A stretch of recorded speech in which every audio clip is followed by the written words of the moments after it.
The objective of this work is to develop real improvements in the health care of actual people. For the basic health care services that we're concerned with, such as treating pneumonia in a child or delivering a baby, there's a scientific body of evidence that describes what that provider should do. The objective of this evaluation was to look at the degree to which the provider follows those guidelines. The Profit Project engaged in several different value chains: beef, cotton, and agricultural inputs. It was a new model for USAID, and that made it appropriate for doing a real impact evaluation. This evaluation was aiming to look at the effect of an innovative approach at providing insurance to informal sector workers in Nicaragua.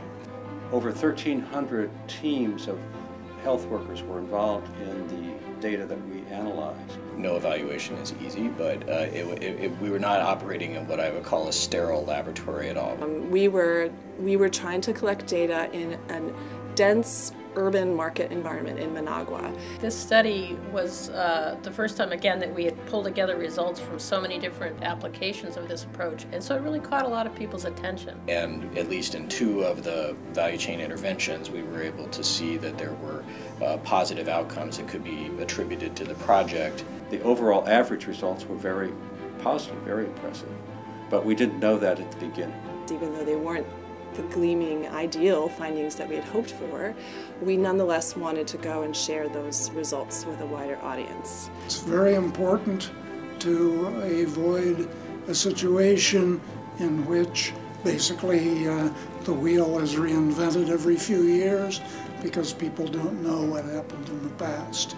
We had a large collection of impressive success stories, but we needed to move beyond that. We needed to look at the good, the bad, and the ugly. This represents a big investment, and I think the agency as well as the American people have the right to see what are we getting from this investment. It is a candid and quantitative examination of our own performance. We want to make decisions that are based on evidence and not just instinct or feeling or this is how we've always done it, so we have to always continue to do it that way. This is an evidence-based field. We're not simply promoting a particular approach. We're not trying to improve things just to get the result today, but we want a result that's going to be there next year and years down the road.